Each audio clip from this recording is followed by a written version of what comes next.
Hello et bienvenue sur ma chaîne. Dans cette vidéo, je vais partager avec toi comment faire pour avoir des cheveux en santé, souples, hydratés et brillants en permanence, juste en sachant comment alterner tes soins protéinés de tes soins hydratants. Parce que le problème en général avec nos cheveux, c'est que on ne sait pas faire la balance entre les soins hydratants et les soins protéinés. Donc, c'est ce qu'on va apprendre dans cette vidéo. Je vais structurer cette vidéo en 3 parties. La première partie, je vais parler du rôle des protéines dans les cheveux. La deuxième partie, je vais parler du rôle de l'hydratation. Et dans la troisième partie, je vais vous dire quand est-ce qu'il faudrait apporter un soin hydratant à vos cheveux. Cette vidéo m'a été inspirée par une abonnée qui m'a demandé comment est-ce qu'il faudrait alterner soins hydratants et soins protéinés. Donc, voici la réponse à cette question. Le rôle des protéines, comme nous le savons déjà, nos cheveux sont composés principalement de kératine, qui est une protéine naturelle. Et ce que les protéines vont venir faire à nos cheveux, c'est ils vont les restructurer, reconstruire la fibre capillaire, la réparer. C'est-à-dire que si vous avez par exemple une carence en protéines, qu'est-ce que je vais prendre comme exemple? Si vous avez par exemple une carence en protéines, lorsque vous allez apporter de la protéine à vos cheveux, la protéine va venir combler déjà cette carence-là et combler les manquements dans la fibre capillaire pour justement la restructurer de manière efficace. J'allais prendre l'exemple avec ce gloss. Imaginez qu'on a un trou là, on a un trou là, on a un trou là, on a un trou là. Et ce trou-là représente le manquement en protéines de votre fibre capillaire. Lorsque vous allez apporter un soin protéiné à vos cheveux, il va simplement venir remplir, boucher ces trous-là et donc ça va restructurer votre fibre capillaire et vos cheveux vont revivre de nouveau. En général, vous allez trouver dans les protéines, dans des produits à base de spiruline, à base de collagène. Le collagène aussi est une protéine naturelle qui est produite par notre corps.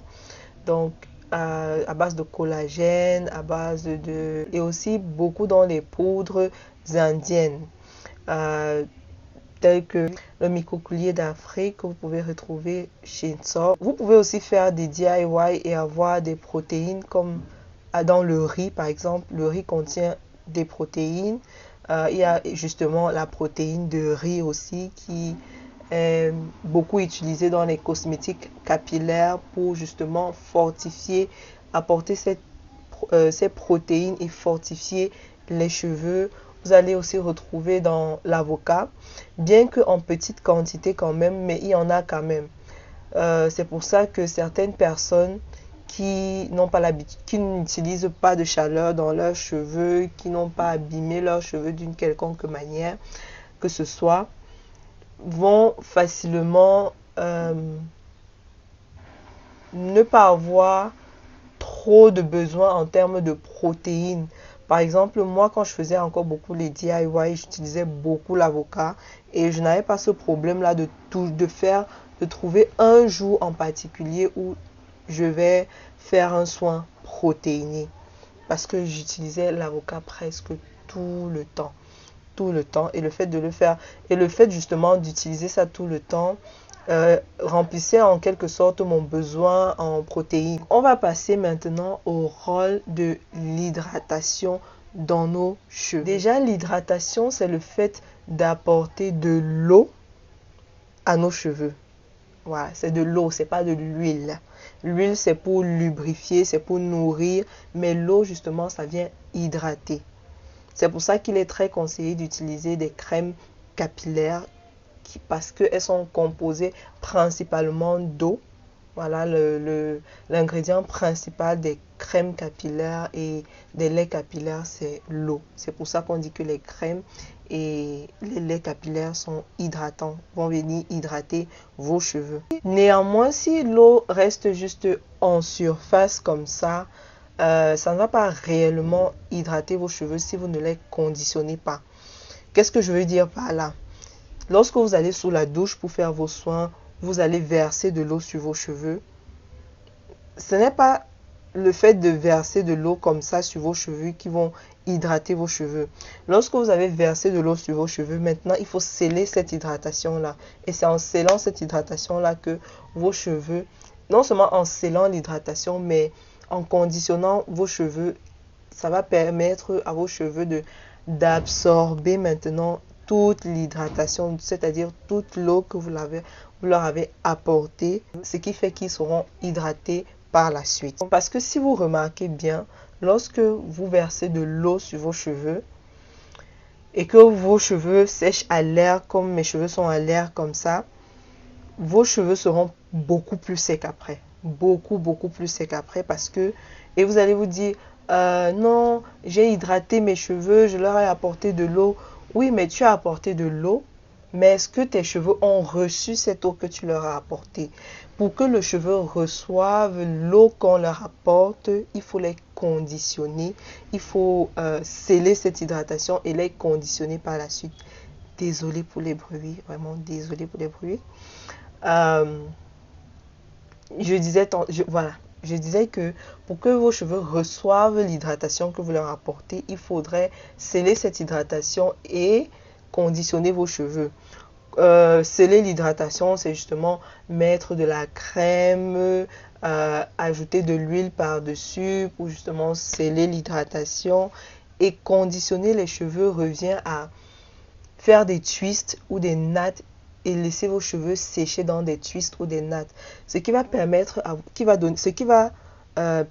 de caler l'eau dans vos cheveux et donc laisser le temps à vos cheveux d'absorber au maximum l'hydratation que vous leur avez apportée. J'ai beaucoup plus développé le point de l'hydratation dans la vidéo. Comment avoir une hydratation maximale, une hydratation qui dure longtemps. Comment reconnaître que vous avez des cheveux hydratés?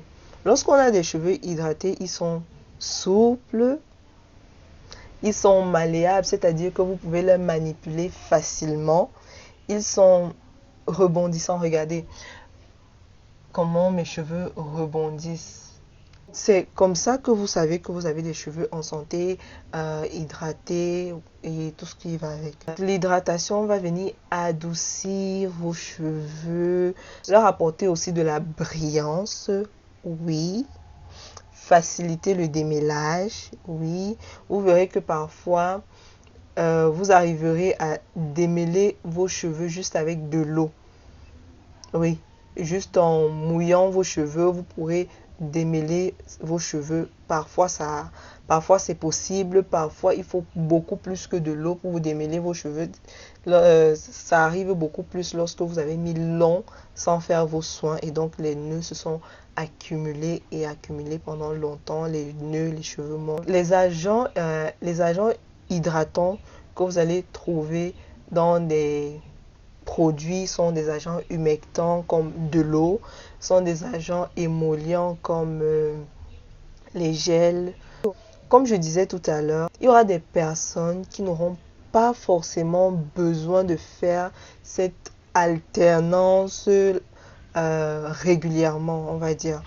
Leurs cheveux se porteront très bien sans avoir forcément de trouver un temps pour faire un soin protéiné ou un temps pour faire un soin hydratant en particulier.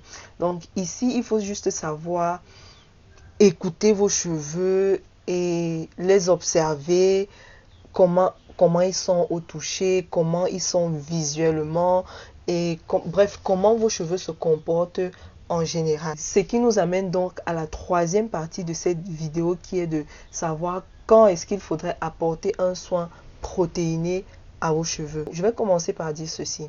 Les soins protéinés, il ne faut pas en abuser. Il ne faut vraiment pas en abuser. Si vos cheveux ont trop de protéines, ils seront cassants. Si vos cheveux n'ont pas assez de protéines, ils seront aussi cassants. Vous devez faire un soin protéiné lorsque vous avez des cheveux cassants. Donc le soin protéiné va venir leur apporter de la force, de la robustesse pour résister à la casse. Vous devez faire, justement, j'allais dire lorsque vos cheveux sont fragiles, mais lorsqu'ils sont cassants, ils sont déjà fragiles. Voilà.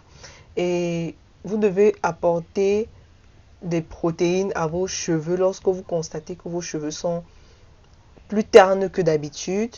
Voilà, ça va leur apporter un peu plus de brillance. Vous devez faire un soin protéiné lorsque vos cheveux s'effritent. Qu'est-ce que je veux dire par s'effriter? C'est dès que vous passez la main comme ça dans vos cheveux, vous avez des morceaux de cheveux littéralement dans les mains qui tombent partout. Lorsque vos cheveux s'effritent comme ça, vous avez besoin d'un soin protéiné. Vous avez besoin de soins protéinés lorsque vous utilisez beaucoup de chaleur. Lorsque vous faites énormément de lissage, vous avez besoin d'énormément de protéines aussi. On va dire, si vous faites 4 soins par mois, vous aurez besoin de protéines, disons 2 à 3 soins par mois, littéralement. Et lorsque vous constatez que vos cheveux n'absorbent plus l'hydratation, c'est-à-dire que vous faites un soin protéiné, hydratant, c'est-à-dire que lorsque vous faites un soin hydratant, vos cheveux ne sont pas hydratés après. Vous le faites une fois, 2 fois, vous constatez que vos cheveux ne sont pas hydratés après un soin hydratant, c'est peut-être que vos cheveux ont besoin de protéines, parce que lorsque votre cheveu est lorsque les protéines vont réparer la fibre capillaire, la fibre capillaire va pouvoir fonctionner normalement et donc absorber de l'hydratation et la retenir plus longtemps dans les cheveux. Et aussi, vous pouvez faire des soins hydratants régulièrement. Et si vous avez une routine, par exemple, du genre, vous n'utilisez pas beaucoup de chaleur, vous faites un lissage une fois par là, disons une fois par an, vous n'aurez pas autant besoin de protéines qu'une personne qui fait des lissages tous les 2 mois, une fois par mois, ou je sais pas, ou qui sèche ses cheveux au sèche-cheveux, voilà. Vous n'aurez pas autant besoin de protéines que ces personnes-là. Ou des personnes qui n'utilisent pas beaucoup de chaleur, qui n'agressent pas leurs cheveux à tort et à travers, ce sera simple. Parfois, vous n'aurez même pas besoin d'en faire trop. Parfois, un soin protéiné par mois vous suffirait. D'autres personnes, 2 soins protéinés par mois suffiraient. Donc, si vous constatez que vous avez fait, disons, 2 soins protéinés pendant le mois et que vos cheveux sont durs, passez à un soin protéiné. Donc, si vous faites un soin protéiné et que vos cheveux sont plus durs, plus secs que doux et hydratés, que souples, c'est que soit le soin protéiné était trop fort pour vous, soit vous avez fait trop de soins protéinés successivement. Donc, il faut avoir cette balance-là. Et le plus important, vraiment le plus important, c'est d'observer vos cheveux. Savoir écouter vos cheveux, quand est-ce qu'ils ont besoin de quoi.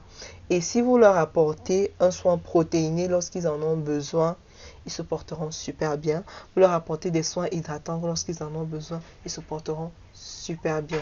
Mais le plus dur ici, là, c'est de savoir quand apporter un soin protéiné, parce que les soins hydratants, vous pouvez faire autant de soins hydratants que vous voulez. Le plus important, c'est de savoir quand vos cheveux ont besoin de protéines. Pour moi, vraiment, c'est ça le plus important. Quand dans cette balance de protéines et hydratation. Et aussi un troisième point, j'ai constaté que beaucoup font une distinction entre un soin protéiné, un soin hydratant et un soin nourrissant. Personnellement, je pense que tous les soins qu'on apporte à nos cheveux sont des soins nourrissants, apportent une certaine nutrition à nos cheveux. Maintenant, l'idéal ici serait de savoir quels nutriments nos cheveux aiment. Voilà, quels nutriments nos cheveux aiment. Si c'est une huile en particulier, apportez cette huile-là, scellez peut-être votre hydratation avec cette huile-là, surtout si c'est une huile légère et que vous scellez votre hydratation avec des huiles légères, ça serait super. Donc, il faudra savoir quels nutriments vos cheveux aiment bien. Moi, j'ai constaté récemment que mes cheveux aiment l'huile de moringa. Mais ils adorent l'huile de moringa. Et donc, le dernier soin que j'ai fait, je savais que mes cheveux avaient besoin d'être nourris particulièrement. Et donc, j'ai fait un soin au moringa. Et regardez, observez le résultat. Je suis très satisfait. Je suis à mon 40e jour déjà. J'ai fait mes soins lundi. Nous sommes dimanche. Et mes cheveux, bah, ils sont hydratés. Ils sont toujours aussi hydratés. Like, c'est fou. Ils sont hydratés, ils sont souples, ils sont malléables. Je les manipule aisément. Voilà. Donc, moi, je ne fais pas une distinction particulière entre un soin hydratant, un soin protéiné ou un soin nourrissant. Je pense que un soin protéiné peut être très nourrissant, comme un soin hydratant peut être très nourrissant. C'était tout pour cette vidéo. Si vous avez des questions, n'hésitez pas à me les poser en commentaire. Si vous avez des thèmes de vidéos que vous voulez que j'aborde, n'hésitez pas à me les proposer en commentaire. Ça me ferait super plaisir. Voilà, et donc on se dit à la prochaine. Oh, et n'oubliez pas, likez, commentez, abonnez-vous, activez la cloche de notification pour ne manquer aucune de mes prochaines vidéos et pour être alerté lorsque je poste une nouvelle vidéo. On se dit donc à la prochaine. Des gros bisous. Hein? Bye!